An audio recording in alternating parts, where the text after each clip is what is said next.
Sa isang marangyang yate, isang batang lalaking Thai na may simpleng hitsura, ay nakatuon ang tingin sa isang mapulang lipstick sa kamay ng isang magandang babaeng Chino. Buong tapang siyang lumapit at ipinaliwanag na mayroon siyang apurahang bagay at kailangang humiram ng lipstick. Sandali siyang nag-atubili at sinabing iyon ay personal na gamit, kaya hindi niya ito may pahiram. Agad niyang inalok na bilhin ito at nagtanong kung magkano, para makahanap ng lipstick na kulay bean paste na hindi masyadong matingkad sa buong yate. Talagang isang mahirap na hamon para sa kanya. Sa huli, ang lipstick lamang ng babaeng ito ang napili niya. Pero ang lipstick na nagkakahalaga ng 1,500 baht, bigla niyang itinaas ang presyo sa 3,000 baht. Tinanong niya kung bibili ako, at sinabi ni Tram na ang gwapo ko raw pero kuripot ako. Ipinaliwanag niya na hindi siya kuripot, kung hindi, hihingi na sana siya ng 3,500 baht. Nagulat ang lalaki nang malaman niyang nakakapagsalita rin ng Thai ang babae. Agad siyang nahihiyang ngumiti para makipagbati, at nakita niyang sumusobra na ang babae. Kaya naisipan ng lalaki ang isang malikot na ideya. Nagsinungaling siya na kulang ang pera niya at 1,000 pilak lang ang maibibigay niya bilang deposito, kasama ang calling card ng kanyang travel agency. Nangako siya na dadalhin niya ang balanse sa hotel ng eksaktong 9 PM. Dahil sa tapat niyang itsura, napilitan ang babae na pumayag sa transaksyon. Ang nakakatawang bentahan na ito ay hindi inaasahang nagbukas ng unang kabanata para sa kanyang $1,000,000 na karera. Lumalabas na siya ay nagtatrabaho bilang personal translator. 24 na oras na serbisyo para sa isang dayuhang investor. Sa katunayan, si Sandy ay mayroon ding sariling layunin, na ibenta ang apartment sa tabing ilog na hawak mo. Nang balak mong banggitin ang apartment, nagalit ang mayaman at sumigaw. Tinatanong kung ano ba ang sinasabi mo. Hindi ba nila sinabi sa iyo ang layunin? Idiniin niya na si Sandy ay isa lamang tagasalin. Gawin mo ng maayos ang trabaho mo. Huwag kang magsalita ng sobra. Matapos mapag-alitan ng husto, hindi na nang ahas si Sandy na banggitin ang pagbebenta ng bahay. Hindi inaasahan, ang pagbabago ay nagmula sa isa pang magandang babae sa tapat. Kailangan ng lipstick para magmukhang mas kaakit-akit. Dali-daling tumakbo si Sandy para maghanap ng lipstick, at nangako yung babae na tutulungan siyang ibenta yung apartment. Dahil dito, nagmadali siyang hanapin si Son. At nakita niya yung magandang dayuhang babae, yung kausap niya sa telepono kanina. Sa wakas, uwian na, Sandy. Hinarang na naman siya ng mayaman na lalaki. Tinanong siya kung bakit siya aalis kung hindi pa tapos ang trabaho niya. Para maibenta yung apartment, kailangan sundin ni Sandy ang sinasabi niya. Pero pagkatapos niyang makita yung picture ng apartment ni Sandy, tumawa siya ng malakas. Tinanong niya kung hindi pa raw ba siya nakapunta doon. Ang Udem Travel Agency daw ang lugar na yun. Itayo mo ba naman sa tabi ng tambakan ng basura? Walang titira dyan. Sino ang bibili sa sobrang baho? Napagpasyahan niya na ang lalaki ay talagang isang tanga. Sa pagmumurang iyon, parang tinamaan ng kidlat si Sandy. Napagtanto niyang naloko siya. Ang perang ipon niya para bumili ng kota sa pagbebenta. Buti na lang at binigyan siya ng mayamang lalaki ng calling card. Inimbitahan siya sa birthday party nito. Sa susunod na linggo, sabi niya, baka raw maibenta niya sa mga kaibigan niya. Para kay Sandy, iyon na ang kanyang huling pag-asa. Pero nang iaabot na sana niya ang 2 kamay para tanggapin ang calling card, may hiniling ang lalaki. Kailangan daw galingan ni Sandy ang pagiging interpreter niya para may salba ang Luigi. Wala nang nagawa si Sandy kundi ang bumalik sa upuan niya. Di nagtagal, napagtanto niyang ito ang pinakamapahiya na araw niya bilang interpreter. Paulit-ulit siyang sinisigawan at pinapagalitan. Bawal daw magsalita si Sandy. Ang pangit daw ng boses niya, bawal huminga, at tanga raw siya. Ang resulta, nag-overtime siya buong gabi. Kinabukasan, nagmadali si Sandy sa hotel para bayaran ang lipstick ng babae. Pero nag-check out na ang tour group, pero naiwan ng babae ang calling card ni Sandy. Sa likod, nakasulat ang 2 malaking salita, manloloko. Ngumiti lang siya at umiling dahil ilang buwan bago nito. Napakahirap niya para ituring na manloloko. Noong 2015, isa siyang manggagawa sa minahan ng buhangin sa isang maliit na distrito sa Thailand. Kahit sa paninigarilyo, kailangan pa niyang pulutin ang mga upos ng sigarilyo ng iba. Dahil medyo magaling siya sa Mandarin, madalas niyang tulungan ang kanyang amo na makipagnegosasyon sa mga mamimili na humaharap sa masamang pagbili ng Canang Group. Matigas pa rin ang ulo ng amo at ayaw magbaba ng presyo para hindi masira ang kanyang pride. Pinagsabihan niya si Sandy na kumain ng maayos. Bagsak ang deal. Hindi alam kung hanggang kailan tatagal ang negosyo. Pagkatapos, hindi sinasadya, nakita ni Sandy ang poster ng lecture ni Mr. Canang, ang amo ng Canang Group. Kaya pumunta siya sa lecture hall para makita siya. Pagkatapos ng lecture ng alamat sa mundo ng negosyo, tuwang-tuwa si Sandy at naging pinaka-attentive sa buong hall. Tinanong niya sa boss kung paano siya magiging katulad nito kung wala siyang pera. Sumugod sa unahan, hindi inaasahan na ang susunod na interaksyon ay magbubukas sa isip ng Monero. Ang sandaling ito ang magbubukas ng iyong isip sa pagnenegosyo. Naniniwala ang boss na ang pera ay nasa lahat ng dako. Ang susi ay kung nakikita ba ito ng mga tao o hindi. Kung gusto mong kumita ng pera mula sa kanya, kailangan mong isipin kung ano ang mayroon ka na wala siya. Tinanong niya si Sandy, "Boy, matagal na akong nakatayo. Siguradong pagod na ang mga paa ko. Ngayon, nakatayo ka sa unahan. Magkano mo balak ibenta sa akin yan?" Alam ni Sandy ang pangangailangan ng kausap niya, kaya agad niyang sinabi na ibebenta niya ang upuan sa halagang 10,000 baht. Pero agad may nag-alok ng mas mababang presyo. May nag-alok pa nga ng 1,000 lang at may kasama pang 2 upuan ng libre. Malinaw na matindi ang kompetisyon sa merkado. Pero hindi ito naging hadlang sa Monero. Sabi ni Sandy, "Kung lahat ng upuan ay akin, wala kang magagawa kundi bilhin ito sa presyo ko." Hindi lang nanguna si Sandy, nagawa rin niyang mag-iwan ng malalim na impresyon sa puso ng matandang boss. Tinanong siya kung ano ang kanyang pangalan. Sumagot si Sandy. Tinanong siya kung ano ang kanyang espesyalisasyon. Sumagot si Sandy na dalubhasa siya sa paghuhukay ng buhangin. Pagkatapos ng talumpati, parang nagliwanag si Sandy. Nakaisip na naman siya ng magandang paraan para iligtas ang buhanginan. Kaya nakipagkita ulit siya sa kinatawan ng Canang Corporation. Dinubol pa niya ang presyo kumpara sa dati. Nagulat ang kalaban. Balak pa naman nilang magpababa ng presyo. Pero hindi bumaba. Tumaas pa. Lumilitaw na ginamit ni Sandy ang eksplosibong pamamaraan. Natutunan ko mula sa lektura. Pumirma ako ng kontrata para bilhin ang lahat ng buhangin. Kung magpapadala ang kalaban mula sa ibang probinsya, tataas ang gastos. Mas mataas pa ito kaysa sa presyo mo. At saka, nagmamadali ang kalaban sa proyekto. Mas malaki ang magiging gastos kung titigil sila. Wala na silang ibang pagpipilian, kaya mapipilitan silang pumayag sa presyo mo. Binigyan ng ahente si Sandy ng 50,000 baht at sinabing, "Bukas, magtatrabaho ka bilang tagapamahala ng minahan." Nakakuha si Sandy ng gantimpala na 50,000 baht at na-promote maging tagapamahala ng buhanginan sa sweldong 50,000 kada buwan. Pero naamoy niya ang pera kaya gumawa siya ng kakaiba. Tinimbang niya ito. 50,000 Thai baht ay 50 gramo lang. Gusto niyang makatanggap ng malaking halaga ng pera ng sabay-sabay. Tinanong ng amo si Sandy kung anong negosyo ang gusto niya. Sabi niya, basta kumita lang ng maraming pera, okay na. Napansin ng amo, malaki talaga ang hangin ng mga kabataan ngayon. Sumang-ayon si Sandy. Sabi niya, siya mismo ang malaking hangin. Dahil mahirap siya, ang tanging puhunan ni Sandy ngayon ay ang kanyang kaalaman sa Chinese. Ang lahat ng itinuro sa akin ni nanay mula pagkabata, pero sa material na bagay, wala talaga. Kahit sapatos, wala akong maisuot. Kapag gutom ako, pumupunta lang ako sa gubat para manghuli ng ibon gamit ang dahon. Kung kakaunti ang mahuli kong ibon, magtitiis si nanay para ibigay sa akin at sa kapatid kong lalaki. Ang tanging pagkakataon namin para makakain ng masarap ay tuwing Pasko, kapag may mga tagalungsod na magdadala ng pagkain sa simbahan para ipamigay. Noong bata ako, masaya ako sa kahit anong matanggap ko, pero noong lumaki na ako, nalaman ko na ang mga donasyong iyon ay mga bagay na hindi na kailangan ng iba. Nagtataka si Sandy kung bakit siya ipinanganak sa kahirapan. Gusto ko lang kumita ng maraming pera nang tanungin ako ng boss kung magkano ang gusto ko. Nag-atubili si Sandy ng matagal. Tapos naisip niya ang pinakamalaking numero sa ulo niya, 1 kilo. Napansin din ng boss na may malaking ambisyon ang batang ito, kaya tinulungan niya ako sa abot ng kanyang makakaya. Inilabas niya ang lahat ng perang kinita niya para makabuo ng 1 kilo. Sabi niya kay Sandy, pareho lang ang oras na ginugugol sa pag-aayos ng balahibo ng ibon at balahibo ng manok, pero mas maraming karne ang manok. Sinabihan niya si Sandy na matalino siya, kailangan mong pag-isipang mabuti.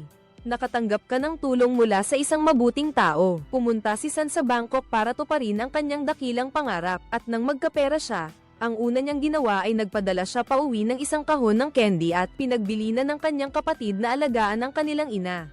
Kailangan niyang punan muna ang timangan sa kanyang puso bago siya umuwi. Buti na lang, may kalamangan siya dahil marunong siyang mag-Chinese, kaya mabilis siyang naging isang maliit na tour guide na kinagigiliwan. Ang perang kinikita niya ay mabilis ding lumalapit sa kanyang layunin sa ilalim ng kanyang walang tigil na pagsisikap. Udem Travel Company, Kahit una nagawa sa goma, ang mamahaling mga bagay ay naging mabili, at ang mga tip niya ay dumami. Hanggang sa isang araw, nagkataon na nakapag-entertain siya ng isang kasosyo sa negosyo. Nakita niyang may suot na gintong kwintas at gintong relo ang kausap. Napaka-garbo. Nagtanong siya at nalaman niyang nagtatrabaho pala ito bilang broker ng real estate. Para sa mga customer na Chinese, nakaisip agad si Sandy ng paraan para kumita ng mas maraming pera. Araw-araw, nakakahalubilo siya ng daan-daang turista. Siguradong napakadaling magbenta ng mga apartment, pero kailangan mo nang bilhin ang kota sa pagbebenta. Pero kapag nakabenta ka ng isang unit, makakatanggap ka ng 500,000 na komisyon. Ang kabilang partido ay may 40 na unit. Kapag natapos ang transaksyon, makakatanggap tayo ng 20 milyong yuan. Si Sandy, tulad ng ibang malalaking negosyante, ay buong tapang na sumusugal kapag may dumating na pagkakataon. Tinanong niya kung pwede ba niyang kunin lahat ng 40 units. Nagbayad siya ng cash, kaya kusang loob siyang nagpasilong sa bitag. Masaya pa siyang nagbigay ng 2 unan sa kabilang partido, pero sa unang order pa lang, binuhusan na siya ng malamig na tubig ng mayamang lalaki. Tinawag siyang Jimmy na walang hiya.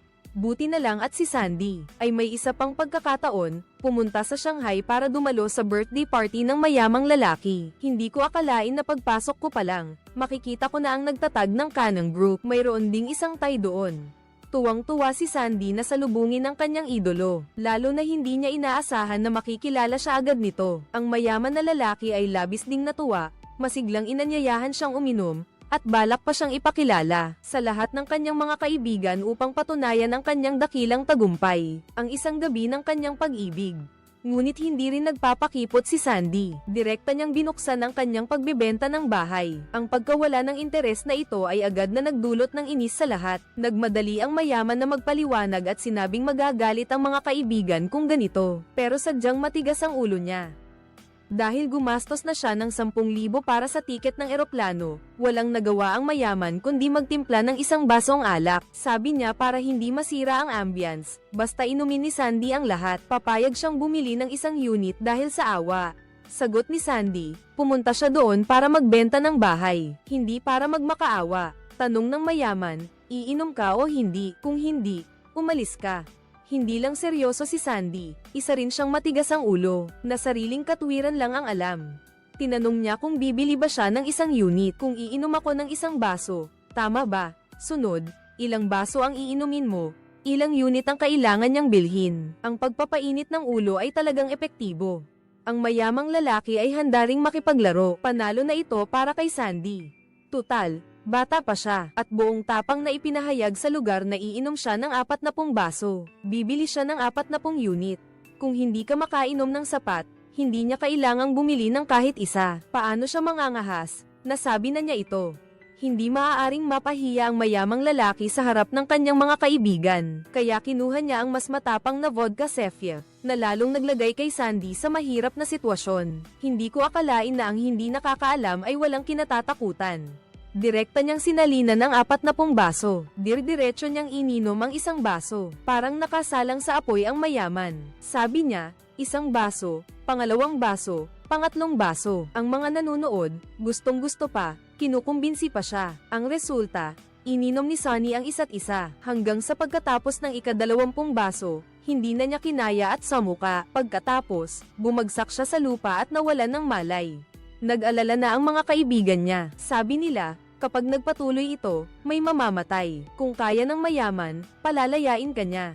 Sinusubukan niyang gisingin ang batang iyan. Pero paggising niya, agad na lumabas ang kanyang pagiging baliw. Mas gugustuhin niyang sirain ang atay niya para lang sa kontrata sa benta. Ibabad ang sikmura sa alak para lang sa tagumpay. Bawat patak ng alak ay parang isinasangla ang kanyang mahirap na buhay. Pero hindi niya akalain na ang ininom niya ay tubig lang pala.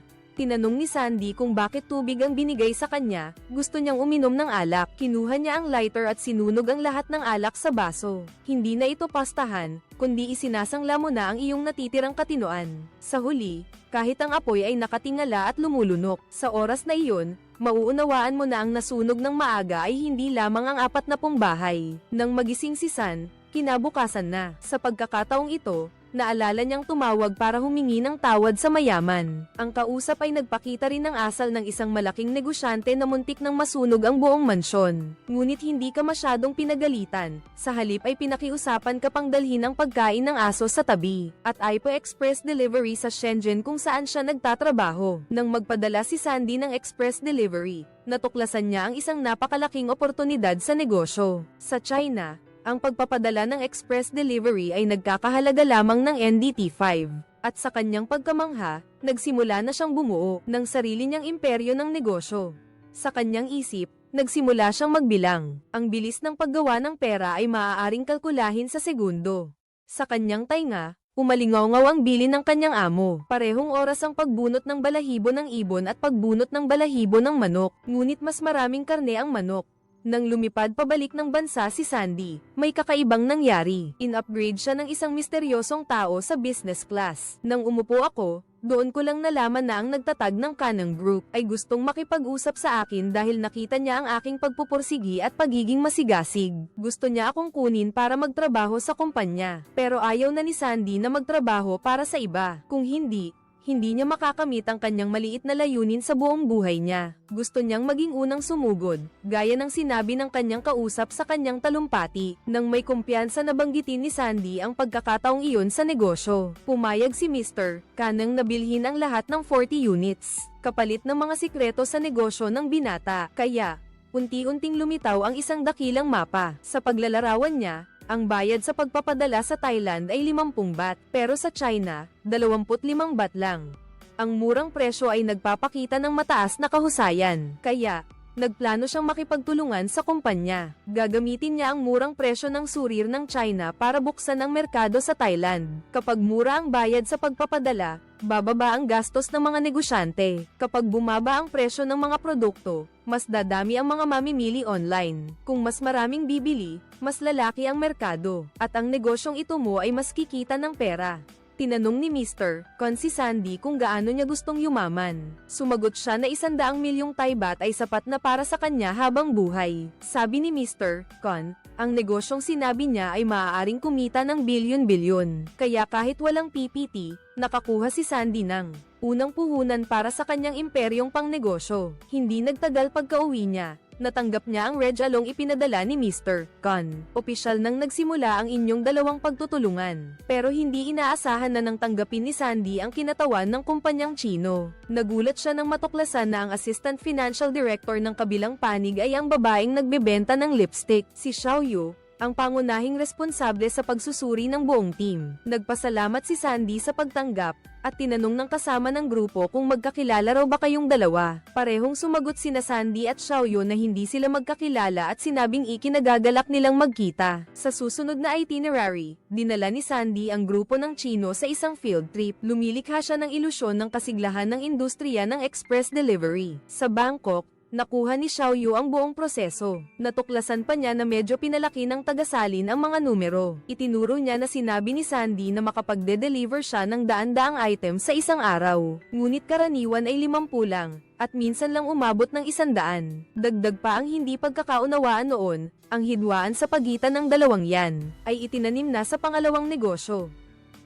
Nagsimulang maghinala si Sandy at sinadyang takpan ang camera. Malinaw na ipinapakita lang niya ang mga abalang tindahan. Nagdadahilan na naman ng traffic para hindi tayo makabisita sa maliliit na istasyon. Pero si Xiaoyu, maraming taon nang may karanasan sa pananalapi sa isang kumpanyang nakalista. Galit na galit siya sa mga panlilinlang na ito sa mga mamumuhunan. Nagtitimpi lang siya dahil nakikita niya ang malakas na kapangyarihan ng Canang Group sa likod nito. Kaya sa seminar ng dalawang panig, iminungkahi niya na sa mabilis na paglago, walang oras para magsubok at magkamali. Kaya dapat maghanap ng mas may karanasang leader. Direktang nakaturo ang bawat salita kay Sandy na hindi gaanong tapat. Nag-aalangan din ang malaking boss sa China. Kalmado pa rin si Lolo at sumang-ayon sa pananaw ni Xiao Wu. Habang binibigyan ang CEO ng pagkakataong iligtas ang sarili, sinabi niyang ikwento niya sa kanila ang tungkol sa instant noodles. Mama, kaya pala ang paraan para makaligtas ay emosyon, basta maganda ang pagkukwento. Doon lang makukuha ang tiwala ng mga investor. Hindi inaasahan, Napakatalino rin ni Sandy at agad niyang sinabi ang orihinal niyang layunin ng gawin niya. Ang murang express delivery dahil noong bata siya, gustong-gusto niyang kumain ng instant noodles. Pero kailangan niyang mag-ipon ng 7 baht para makabili ng isang pakete. Kailangan mo pang isabay sa kanin para mabusog. Pero sa syudad, ang isang balot ng noodles ay 5 sentimos lang. Sobrang nagulat ako noon. Mas mura rin ang ibang bagay kaysa sa bundok. Ipinahayag ni Sandy ang kanyang pangarap na sana ang mga taong nayon ay makaranas ng mga gastos tulad ng mga taga-syudad. Sabi niya, mas marami ang mahihirap kaysa sa mayayaman ng hindi mabilang. Ang ating industriya ng logistics ay magbibigay sa lahat ng pagkakataong maging pantay-pantay. Ang kanyang madamdaming talumpati ay matagumpay na. Nakuha ang simpatiya ng malaking boss sa China. Sabi ni boss kay Sandy, tandaan niya raw na naglilingkod siya sa lipunan. Kusang gagantimpalaan siya ng lipunan. Pumayag agad ang boss ng Chinese corporation. Agad na isagawa ang legal na proseso. Sa mismong sandaling ito, maingat na sumulpot si Xiaoyu at pinindot ang pause. Sabi niya, kailangan ng datos na magpapatunay para sa market research. Pero ang totoo, gusto niyang kumpirmahin ang hinala niya. Pumayag si Sandy at sinabing bilisin niya. Nang gabing iyon, nagbantay si Sandy sa hotel. Hinihintay ang paglitaw ng survey team. Balak niya sanang gamitin ang ang trabaho ng isang tour guide ay akayin ng mga tao para maranasan ang buhay sa gabi ng Bangkok. Hindi inaasahan ni Sisi na ang hindi pagkakaunawaan sa pagitan niya at ni Hiuvo ay direktang may kinalaman sa tagumpay o pagkabigo ng kanilang negosasyon. Dinala niya ang mga tao sa isang iligal na kasino sa isang eskinita at tahimik na umupo sa tabi ni Hiuvo. Sinabi niya, sa mga kasino sa Thailand, may kasabihan na, kapag nagpapatong ng chips ang mga babae, ibig sabihin ay mapapahamak ang katabi niya. Pero hindi naniniwala rito ang pobreng si Sandy. Dahil sa bawat taya niya, isinusugal niya ang lahat ng kanyang ari-arian. Ako ang magtataas ng taya. At ang swerte ngayong gabi ay nasa akin pa rin. Kukunin ko ang lahat ng chips sa mesa hanggang sa magkaroon ang magandang babae ng 2 parehong suit. At mayroon pa siyang perpektong pagkakataon na itugma sa 3 nakasarang baraha. Ako ang magtataas ng taya. Hindi napigilan ng magandang babae ang pagtawa. Iniisip na imposibleng maging swerte ang tandang ito, na palaging nananalo. Kung ang isang taong katulad niya ang magiging CEO, ang panganib ay hindi maliit. Sabi ni Sandy, ang pagiging mapanganib ang paraan para manalo. Ang ligtas mong paraan ng paglalaro ay hindi ka kikita ng pera. Sabi ng babae, tumataya lang daw siya sa mga panalong sigurado. All in daw. Ayaw na raw mag-aksaya ng oras ng magandang babae. Gusto na niyang tapusin ang laban sa isang bagsakan. Ngayong gabi, naglabas siya ng full house, si Sandy naman ang na-pressure. Mukhang sigurado na ang panalo ng magandang babae. Madali siyang basahin, parang wala siyang maitago. Pero nang ilabas niya ang kanyang baraha, ang panalo, biglang nagbago ng 180 degrees, straight flush siya. Congratulations sa babae. Hindi ko akalain na nanalo si Sandy sa pastahan pero nawala naman ang pagkakataong makipag-partner sa totoong buhay. Ngayon, may video bilang malinaw na ebidensya na lahat ng tao ay may hawak na parehong mga kahon. Lahat ba sila ay inupahan mo? Sandy, kinakabahan si Sandy pero nagkunwari siyang inosente. Ipinaliwanag niya na ang carton box ay eksklusibo sa ilang kumpanya. Dahil mura kaya ito patok sa lahat. Sabi niya, masyado kang may kinikilingan sa akin. Sagot ng babae, mas lalo kang nagbubulgar kapag nagmamayabang ka ng ganyan. Buti na lang at nakikilala ni Xiaoyu ang trabaho at personal na damdamin. Pero si Sandy ay nahaharap sa isang matinding krisis ng pananampalataya. Kaya't si Mr. Kanang ay direktang sumulat ng tseke na nagkakahalaga ng 5 milyon. At sinabi niya kay Sandy na iparating kay Xiaoyu na pagkatapos ng trabaho, maaari siyang kunin bilang financial director. Sinabi niya kay Sandy na huwag sirain ang ating imperyo dahil sa kanyang kapabayaan. Pagkatapos kumpirmahin ang mga detalye, hindi nakakita ang survey team ng malaking pagkakaiba sa datos. Si Xiaoyu mismo ang pumunta sa mga tindahan para mag-survey. Natuklasan ko na mas maganda pa ang negosyong offline kaysa online ng 3x. Hindi ko inaasahan ito. Muling lumapit si Sandy kay Xiaoyu. Sa tingin niya, hindi sapat ang datos para magtulungan. Ngunit may inalok si Sandy na pwedeng magpabago ng sitwasyon. Nag-alinlangan siya sandali. Hindi niya maalis ang kamay niya sa bulsa. Alam niyang walang epekto ang panunuhol. Kaya't nagpasya siyang ibaba ang kanyang walang kwentang pagmamataas. Humingi siya ng tawad at sinabing hindi na niya uulitin. Nagsinungaling ako. Wala akong kahihiyan. Inamin niyang nagbayad siya para pumila ang mga tao. Pero opinyon ko lang yun at ako ang mananagot sa lahat. Ayokong mawalan ng pagkakataon ng lahat dahil sa katangahan ko. Itong partnership, bigyan niyo pa ako ng isa pang pagkakataon. Sabi ni Xiaoyu. Kahit isang beses lang magsinungaling si Sandy, nagsinungaling pa rin siya. Kahit anong paghingi ko ng tawad, hindi mababago ang katotohanan. Hindi matanggap ni Xiaoyu ang panlilinlang. Tumalikod siya at umalis sa nakakahiyang sitwasyon. Akala ko tuluyan ng mabibigo ang partnership. Sobrang kaba ni Sandy kaya nagsimula na namang manginig ang paa niya. Hindi tumigil. Pero hindi niya inaasahan ang resulta na inanunsyo ni Xiaoyu ay, ang kooperasyon ng dalawang panig ay maaaring maging matagumpay. Sabi niya, babalik agad sila para pabilisin ang pagbalangkas ng kontrata, at umaasa rin na ang Candin Group ay maaaring magsimulang maghanda para sa pagbubukas ng 50 sangay sa buong bansa. Ang susunod ay ang selebrasyon at ang pagmamayari ng shares. Ang bahagi ng tatlong panig ay mayroon ng malinaw na porsyento. Hinihiling ng panig ng China na hawakan ang 51%. Sabi ni Sandy, ang susi sa negosyo ng express delivery ay teknolohiya. Sumagot si NG Khan na gagamitin nila ang teknolohiya at tatak ng kabilang panig. Kaya si Sandy, 49% lang ang kaya niyang kunin. Si Mr. Kaneng, nag-invest ng 30 milyon, nakakuha ng 30%. Si Sandy, naglabas ng 19 na milyon, nakakuha ng 19%. Pero kahit itong pera na ito, komisyon, na nakuha mo pagkatapos bilhin lahat ng kalaban ng mga apartment mo. Pero sa sobrang saya mo, nakagawa ka ng isang malaking pagkakamali, at ang pagkakamaling ito, mabilis kang itutulak sa bingit ng pagkalipol. Sabi ni Sandy, kung kayang gawing 100 milyon ang 10 bilyon, edi, at least, magkakaroon ako ng 19 na bilyon. Sagot ni Mr. Kaneng, hindi ganun ka-simple. Magkakaroon ka ng 30 bilyon, mas malaki ng kaunti sa kanya. Ito ang immature na pag-iisip ni Sandy. Alam mo, hindi ka pa rin kasing level ng mga boss. Sabi ni Mr. Kaneng, dahil daw kay Sandy kaya sila nakarating dito. Hindi alam ni Sandy ang bigat ng sinabi niya, pero inisip niya, nakarapat dapat na siyang magsuot ng mamahaling relo.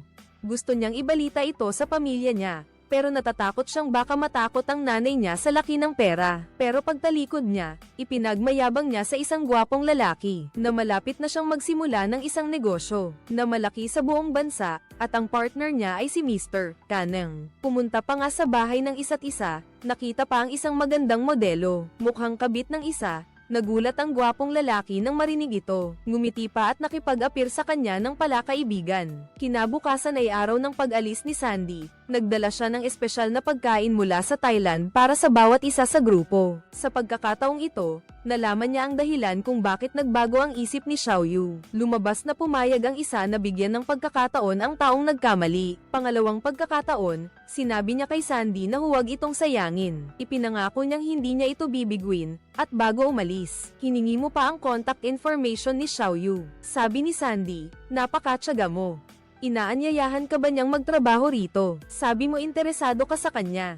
Malinaw ang intensyon ni Sandy. Nararamdaman din ni Xiaoyu ang signal na ipinapadala mo. Kaya iniwan niya ang kanyang numero ng telepono at nagpadala ng litrato niya at ng boyfriend ni Sandy. Niliwanag niya na kung hindi tungkol sa trabaho, huwag mo siyang i-text. Pero pagkasakay ni Xiaoyu sa kotse, napansin niya na may sober sa loob ng gift bag. Pagbukas niya, nalaman niyang iyon pala ang 3,000 Thai baht na utang pa ni Sandy sa kanya para sa lipstick. Malinaw na ang masalimuot ninyong dalawang kwento ay nagsisimula pa lang. Nang mga sumunod na araw, si Sandy ay nagtrabaho bilang tagapamahala ng mga tindahan, hanggang sa nakatanggap siya ng apurahang tawag mula kay Xiaoyu. Doon niya nalaman na nagkaroon ng malaking problema sa kanilang kooperasyon. Ang kabayaran sa kanyang kawalan ng kaalaman ay sa wakas dumating na. Si Mr. Kaneng ay nag-invest ng karagdagang 1 bilyong Thai baht. Ang share ni Sandy ay nabawasan sa 1.9%.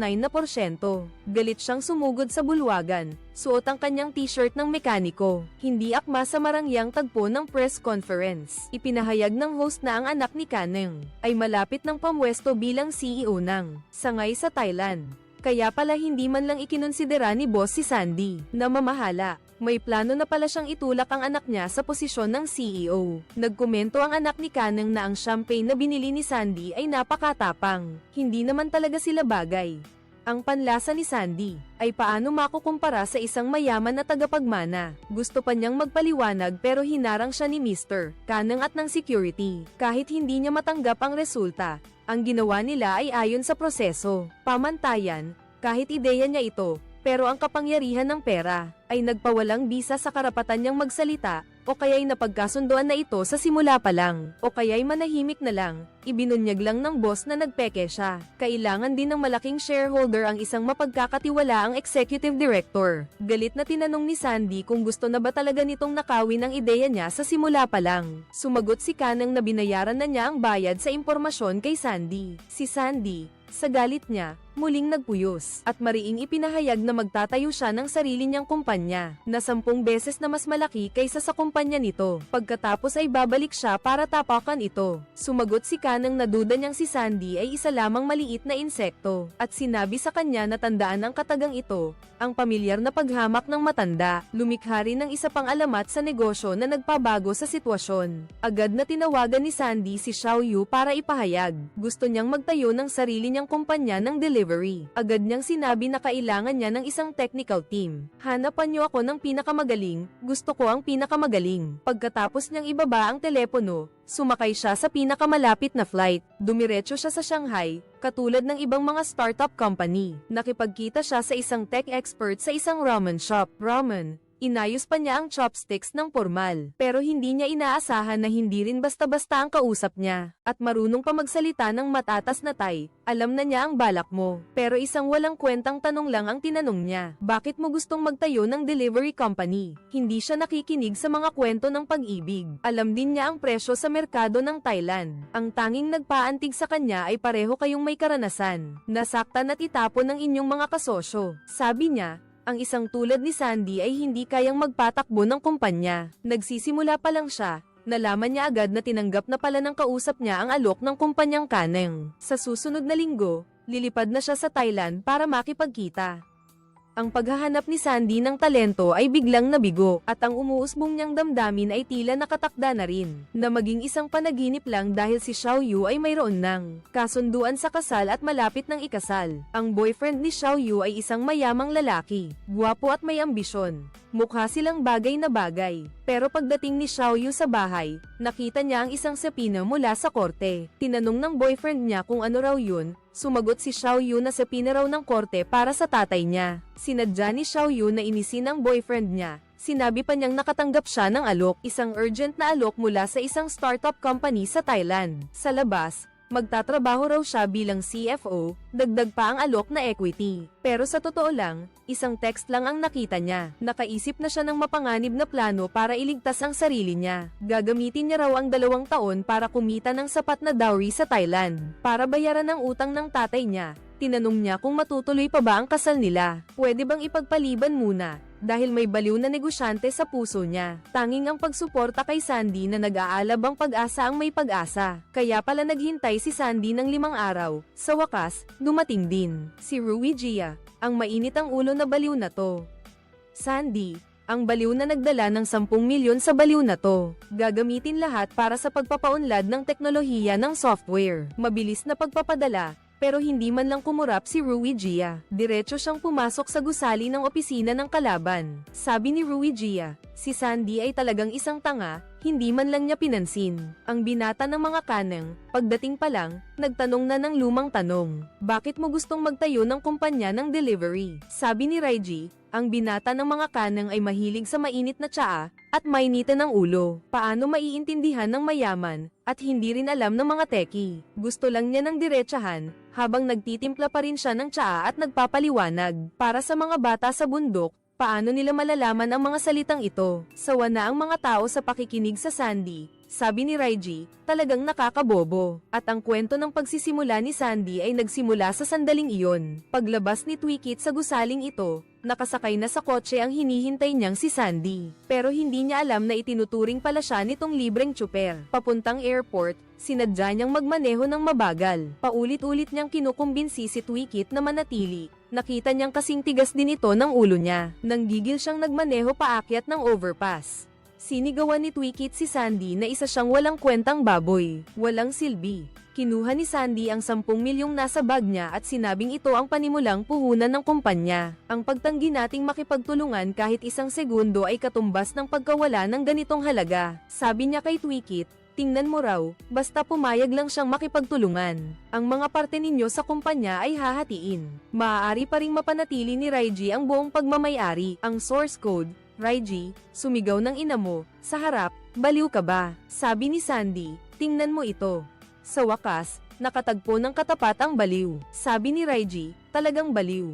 Hindi lang pumayag si Raiji na makipagtulungan, kundi naiintindihan din niya na ang source code ay dapat na pag-aari ng kumpanya. Kung hindi, hindi rin makakatawag ng pamumuhunan ang grupo. Para sa madaling pamamahala, dapat ding hawakan ng tagapagtatag ang pinakamalaking parte. Sabi mo, ibigay ko kay San ang 3%, kunin ko ang 7%, para mas mapigilan natin ang masamang pagkuha. Kaya nagkasundo kayong dalawa na magtulungan. Dahil dito, dali-daling tumabi si Sandy. Hindi lang siya natuwa para magdiwang, pero mas importante, sinubukan niyang bawasan ang pagkalugi ng kapital. Ang mensaheng ito ni Sandy ang nagbigay kay Xiaoyu ng pag-asang makabayad ng utang ng kanyang ama. Pero nang magkita silang tatlo sa Thailand, naintindihan ni muling nagpakita si Wu bilang isang aplikante. Naghanda siyang mabuti, natapos na niya ang buong sistema ng insentibo, pati na rin ang plano ng oras ng listahan kasama ang pagtatasa ng trabaho, pagtatasa ng ari-arian at pagtataya ng kita. Kaya niyang gampanan ang dalawang trabaho, pinansyal at HR. Ito ay nakadagdag sa kahinaan ng koponan. Ngunit nang pag-usapan ang sweldo, naalala ni Twikit ang dating amo. Alam lang man lamang. Sinabi niya, anong kinalaman nito kay Sandy? Sandy, kung hindi mo alam, huwag kang magsalita.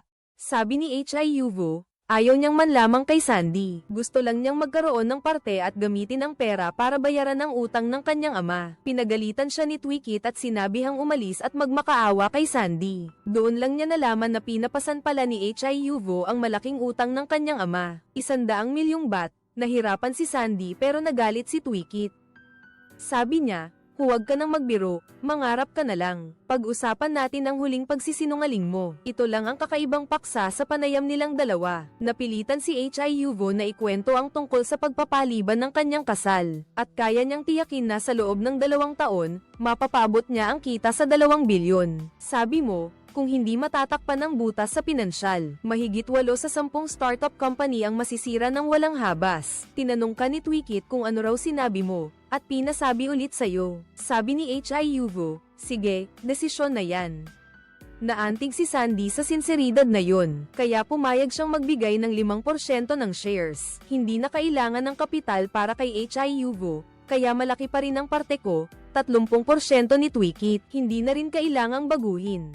Dahil sa utang na loob, ang isang talentadong tulad ni Hiuvo ay hindi susuko. Ang 3 taong startup team ay opisyal nang nabuo. Sa sandaling ito, sinabi ni Sandy na hindi na pwedeng palitan ang pangalan ng kumpanya. Ang dalawang salitang Shan Rui ay kumakatawan kay Sandy at Rui Jia. Sumagot si Rui Jia na walang problema. Sabi ni Sandy, sige, gusto kong mag-higanti. Gusto ni Xiaoyu na bayaran ng utang. Sabi niya, pwede siyang magsimula ulit. Sabi ni Xiaoyu, isa nga itong baliw na kumpanya. Ang unang hakbang sa paglulunsad ng kumpanya ay magsisimula sa chess room ng hotel. Nauna ang technical department ni Rui Jia.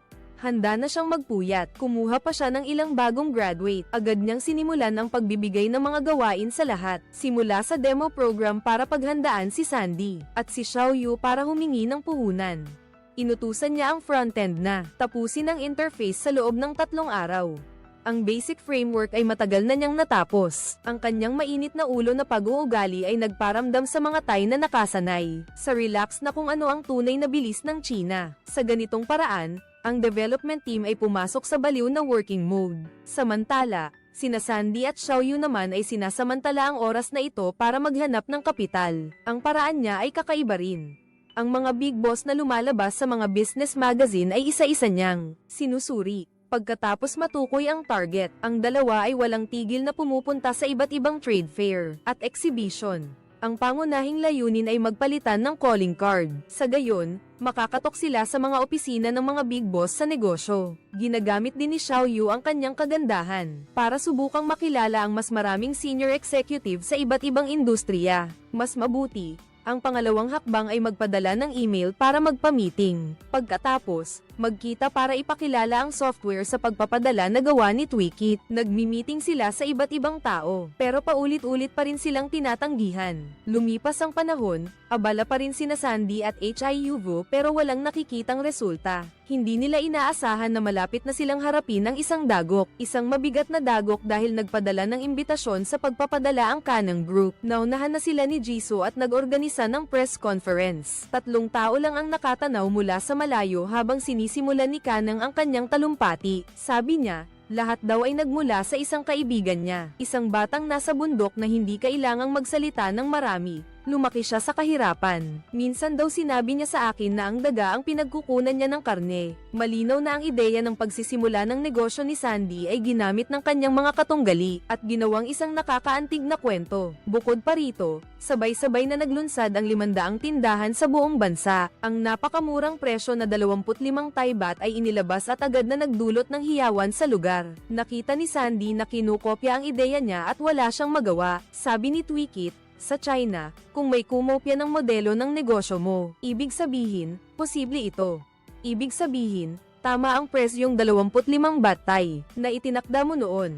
Mula sa sandaling ito, ang pagiging baliw sa katawan ni Sandy ay unti-unting bumabangon. Gayunpaman, pagkatapos ng sunod-sunod na pagtanggi, si Hyuvo ay may napakalohikal na pagsusuri. Ang pangunahing gawain ngayon ay maghanap ng selling point. Bagong-bago para sa produktong ginagawa mong whiteboard ang bintana ng kotse. Iguhit ang 4 na quadrant gamit ang 2 elemento, presyo at kalidad. Sabi ni Hyuvo, maraming sangay ang Fanny pero mataas ang presyo. Pangunahing target ni Jisoo ang murang presyo, at ang kanilang TNT ay nasa quadrant ding ito. Kung makikipaglaban tayo sa presyo, tiyak na hindi tatagal ng 2 buwan ang kapital nila ngayon. Ipinapakita nito na hindi natin kayang lumampas sa pulang linya. Agad na naintindihan ni Sandy na dapat siyang maghangad ng mas mataas na kalidad para magkaroon ng paraan para makatakas. Sabi niya, kailangan nating pumunta rito. Kung hindi na pwedeng mas mababa ang presyo, kailangan nating itaas ang kalidad. Pero kung gagamitin natin ang bentahe ng pagbubukas ng maraming tindahan, kailangan nating makalakam ng at least 1 bilyong baht na kapital. Pero kakaunti na lang ang mga investor na bumisita. Inilipat na ni Hyuvo ang target sa ibang bansa, pero mahigit 20 email na ang hindi nasasagot. Malinaw na nasa dead end na sila. Ang mas nakakatakot pa ay ang mainitan na ulo ni Tweakit mula sa alitan sa pagitan ng mga empleyado, na uwi sa pagtatalo sa pagitan ng mga partner. Sabi ni Tweakit, huwag na kayong magtalo, isang tumpok lang ng dumi si Sandy. Ganon din ang sinabi ni Sandy. Hinamon niya si Sandy na mag-isa na lang, hindi na raw siya kukuha ng tao. Tinanong niya kung nakalikom na ba ng puhunan si Sandy. Magugutom na raw ba sila? Walang silbi talaga si Sandy. Sabi niya kaya raw ayaw ni Kanang sa mga taong katulad ni Sandy. Tapos sinigawan si Sandy. Umalis ka na. Hayop ka. Kasi simula pa lang ng laban sa mga kakumpetensya. Hindi na nila kinaya ang pressure sa loob. At nag-away-away na parang aso't pusa.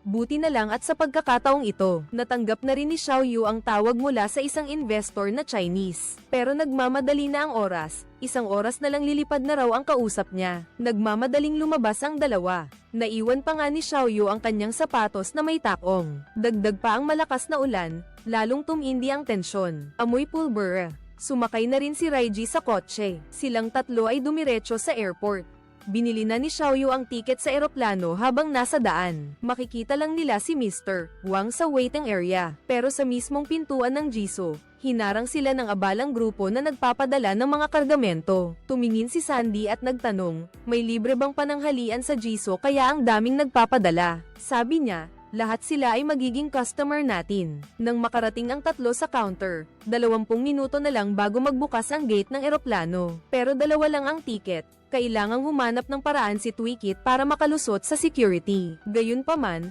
nang suriin si Nin, nagkaroon ng problema. Ang bank sa ID ni Sandy ay hindi tumugma sa totoong itsura niya. Hindi siya makapaghintay na kumpirmahin ng ka-era, kaya kumuha siya ng gunting. Gupitin niya ang banks doon mismo at tumakbo papasok dala ang ID. Buti na lang at nasa waiting room pa si Ginang Vuong, pero mayroon na lang silang 5 minuto para magpaliwanag. Sa mundo ng investment, Hindi bihira ang mga kwentong alamat sa loob ng 5 minuto. Pero sakto namang hindi mabuksan yung computer ni Xiaoyu. Hindi ko akalain na marami palang alam si Madam Wang tungkol sa proyekto. Gusto lang niyang malaman kung paano namin mahahabol yung kalaban. Sabi niya kung bakit niya kami pinapunta dito. Para malaman kung ano ang pinagkaiba namin o sinasayang lang niya ang oras niya. Kinakabahan si Xiaoyu. Parang masisira na yung CPU sa utak ni Sandy. Sa huling sandali, sinabi ni Sandy na pupuntahan nila mismo yung mga kliyente para kumita. Naintriga si Madam Wang, ang paraan ni Sandy ay makipagkumpetensya sa serbisyo. Kunin sa bahay ng walang minimum na bibilhin. Kaya pala naisip niya yun dahil sa traffic. Ito yung kahinaan ng mga customer na nakita niya noong na-traffic siya. Sabi ni Sandy, kahit anong panahon, magseserbisyo pa rin sila. Walang AI na gumagawa ng serbisyo sa bahay sa Thailand. Kahit isang piraso lang, pupuntahan pa rin nila. Walang AI na gagawa niyan. Ang pagiging malikhain ni Sandy ang siyang kaluluwa ng kumpanya. Si Xiaoyu na nakatayo sa tabi niya ay nagulat din at naisip na siguradong magastos yun. Alam ni Madam Wang na kailangan nila ng puhunan, kaya gusto niyang gamitin ang 15 million United States dollars para palitan ng 30% ng shares. Tiningnan ni Xiaoyu ang kanyang relo at nag-iwan ng sagot na mas nakakagulat pa. 15 million United States dollars kapalit ng 15% ng shares. Ano kaya? Nagalit si Rui Jia at sumigaw ng 30 unggoy. Hindi inaasahan, biglang sumugod si Rui Jia. Dahil pala, ang dating kumpanya niya ay sapilitang binili. Kasama si Madam Wang doon.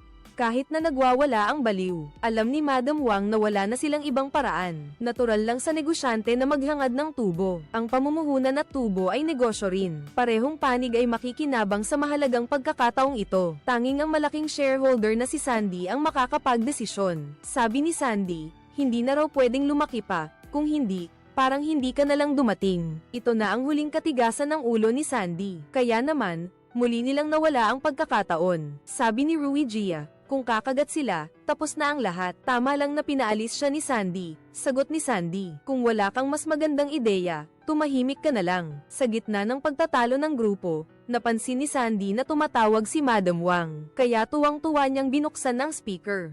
Sabi ni Madam Wang, totoo nga, sobrang inis ako sa pangalang Shantoy Express. Pwede bang palitan? Pero hindi pwedeng palitan ang 15%. Sagot ni Madam Wang, sige, 15%. Bago pa makapag-react ang tatlo, tapos na ang paglikom nila ng pondo, sa isang tawag lang.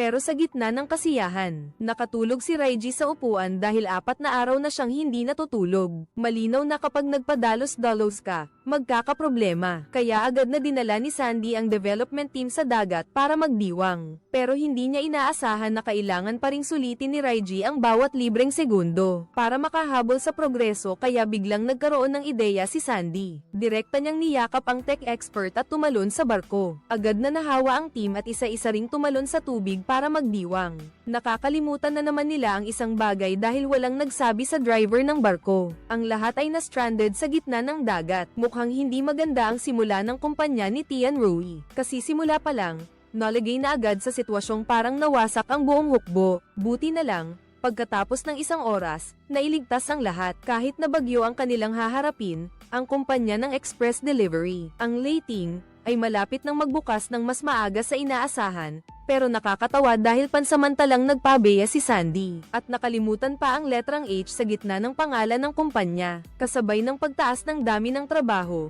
nag-double o triple na rin ang bilang ng mga empleyado kumpara sa dati. Gayunpaman, bago pa man ang opisyal na pagbubukas, ilang mararahas na motorcycle gang ang nagpunta sa pintuan. Yung lalaking blonde na may hawak na bakal na tubo, hinahanap si Sandy. Lumabas para makipag-usap, pero hindi inaasahan ang resulta. Magkapatid pala sila at may malaking sorpresa. Lahat ng kaibigan ni Sandy na kilala niya, dumating para tumulong bilang driver. Nagpagawa pa nga sila ng espesyal na sombrero para sa kanya. Ang paraan ng pag-promote nila sa CEO Insurance ay malapit sa puso ng mga tao. Sa mga kalsada at eskinita, maririnig ang masayang kanta sa unang araw ng paglabas ng app. Nilagyan ni Sandy ng cellphone ang lahat ng driver. Kahit carton lang ang mga kahon, hindi nito kayang pahirapan ang mga batang mahihirap mula sa bundok. Gusto kong tandaan ninyo ang araw na ito. Ito ang unang araw na tayo'y lalaban. Kahit ano pa man ang pinagdaanan ninyo, kung ano man ang ginawa ninyo noon, ngayon ay magtatrabaho na kayo kasama ko. Gusto kong malaman ninyo na nagtitiwala ako sa inyong lahat. Si Sandy at ang driver ay parehong mula sa mahirap na antas. Ang mga kalaban ay naghihintay ng mga customer sa tindahan. Sila ang kusang lumalapit sa libo-libong pamilya. Ang technical team ay lumikha ng mobile scanning device na katumbas. Bawat isa sa atin ay isang tindahan. Ang 50 tindahan natin ay kayang tumakbo ng napakabilis. Sandy, hikayatin mo ang ilan na pumunta sa Watergate, ang ilan ay pumunta sa Ontong lang. Ang isa ay ang nakakaganyak na talumpati ni Sandy, na nagpapakita sa lahat ng anino ng pamumuno. Ang layunin natin ay maghatid ng 10,000 pakete bawat araw. Umalis na tayo at durugin sila. Umalis na. Suot ang helmet. Ang CEO mismo ang nangunguna sa koponan ng paghahatid. Mabilis na parang kidlat. Gayunpaman, pagkabukas pa lang ng lating, mayroon na agad malaking regalo. Palihim na nagpapadala si Jisoo ng 3,000 peking pakete araw-araw. Sa lalong madaling panahon, magiging bodega na lang ng mga return ng address. Ayon sa regulasyon, dapat ihatid ang mga parsela ng 3 beses. Kung hindi pa rin kinukuha, itatago sa bodega ng 30 araw. Binuksan ni Sandy at nakita niyang puro durog na bato ang laman. Nakahalo sa mga normal na parsela kaya hindi mahalata. Pagod na ang mga driver at umiiyak na. Mayroon pang ang nagiging negatibo at nag-aaway. Nag-aalala si Xiaoyu. Kung basta-basta na lang dadagdagan ang mga driver, malulugi sila ng 2.5 milyong batay kada buwan. Kung magpapatuloy ito, gaano man kainit ang ulo ng kumpanya, babagsak din ito. Kung basta-basta na lang susulong ng hindi alam kung magkano ang nalikom na pondo, gaano pa kaya katagal bago tayo masunog. Pero kung uurong tayo, mas malala pa. Parang naghihintay na lang ng kamatayan. Hindi ko akalain na ang mga kalaban natin ay gagamit lang ng mga simpleng bagay para pahirapan ang kumpanya. Ganito talaga sa pagsisimula ng negosyo, pero mas marami pa ring solusyon kaysa sa mga problema. Si Sandy ay parang maliit na ipis na hindi sumusuko. Hanggat hindi ka sumusuko, hindi ka patalo. Ang pagbabago ay nagmula kay Xiaoyu nang mag-usap sila. Ibinenta ng tatay niya ang bahay para makabayad ng utang. Naalala ni Sandy ang paraan para malutas ang problema. Pagkatapos niyang kumpirmahin, peke nga ang address. Lahat ay mga bahay na kinumpiska na walang gustong tumira. Ang nagpadala ay may kabuuang 28 katao. Bawat isa ay nagpadala ng 100 hanggang 120 parsela. Agad na kumuha ng datos mula sa bangko ang development team na pinamumunuan ni Twikit. Ipasok ang mga address na ito sa blacklist. Hindi nagtagal nakatanggap ng abiso ang mga driver mula sa sistema. Hindi nagtagal, natuklasan ang lahat ng nagpadala ng mga pekeng address. Nalutas ang panganib, nagplano ng kontra-atake mula sa dalawang panig sina Sandy at Hyuvo. Sabi ni Sandy, ginugulo nila tayo, dapat tayong gumanti. Kung ang kalaban ay bumunot na ng kutsilyo, matakot ka na lang at humawak ng baston. Sumugod at gumanti, kung nang ahas silang manukso, kunin ang sandata at patayin sila. Sa loob ng 1 linggo, kung mas marami kayong makukuhang customer kaysa sa akin, makakatanggap kayo ng 300,000 baht na cash mula sa CEO ng kumpanya ng delivery. Hinahamon ng buong team ng AI drivers na makakuha ng mas maraming customer, may premyong 300,000. Malaking gantimpala para sa matatapang. Ang delivery team na ito ay kailangang magbanat ng buto. Nagpakilala sila. Kami ang Thunder Express. Lahat ng empleyado ay kusang loob na nag-o-overtime. Dumiretso sa mga mataong lugar para mag-promote. Diretsyong i-scan lang ang code para makakuha ng kalahating presyo na diskwento na sila mismo ang nagsusubsidize. Hindi ko akalain na ang paraan ni Sandy ay tumarget lang sa malalaking kliyente. Direktang gumamit ng taktikang bola-bola. Tinarget niya si Ate Becky na nagbebenta ng maramihan pagkatapos ng isang masiglang deklarasyon. Ang dalawa ay naging matalik na magkaibigan. Sabi ni Sandy, tandaan mo ang sinabi ko, darating ang araw na magiging numero 1 kumpanya ng logistics tayo. Ang Thailand ngayon ay gumagamit ng kumpanya natin para mag-deliver ng Xperia Z. Wala kang mawawala. Hintayin mo lang na lumaki tayo. Magde-deliver tayo ng libre sa iyo sa loob ng 1 taon. Tinatanong ko kung gusto niyang lumago kasama ako. Sa ganitong paraan, ang agwat na zero ni Sandy ay agad na lamamang. Kaya't ang kapitan ng driver ay agad na nabahala. Ang resulta, ang kanilang susunod na hakbang ay mas radikal pa. Nagpadala pa sila ng isang magandang babae sa mismong transaksyon ng express delivery. Jisoo para agawin ang tao sa ilalim ng baliw na pamumuno ng kapitan ng koponan. Sa huli, nahati pa rin nila ang 300,000 na bonus na ito.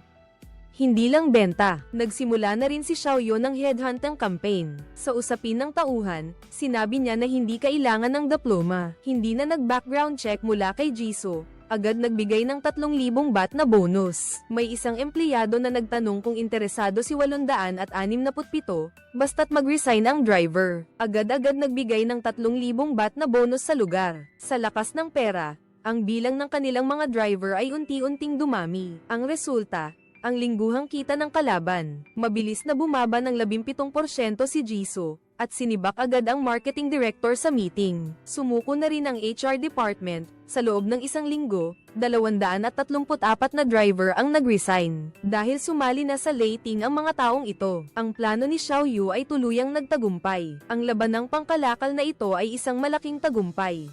Ang negosyo ng lating ay naging napakayaman at ang amo ng Canang Group ay nakatanggap ng isang parsela. Ang nagpadala ay pumirma bilang ang dalubhasa sa paghuhukay ng buhangin, malinaw. Ito ay si Sandy na naghahatid ng hamon, isang malaking labanan sa pagitan ng buhay at kamatayan ang nagsisimula pa lamang. Sinabi ni Sandy noon, "Tandaan mo, magtatayo ako ng sarili kong kumpanya ng pagpapadala. 10 beses na mas malaki kaysa sa iyo, babalik ako para durugin ka." Sumagot si Canang, "Sige, umalis ka na, pero sa huli, isa ka lang maliit na insekto. Tandaan mo ang sinabi ko." Kasabay nito, sinunog din ni Sandy ang balak ng kalaban. Sabi niya, malalaman nila kung ano ang tunay na pagpapakamatay. Hindi nagtagal, sumapit ang bagong update sa sistema ng lating.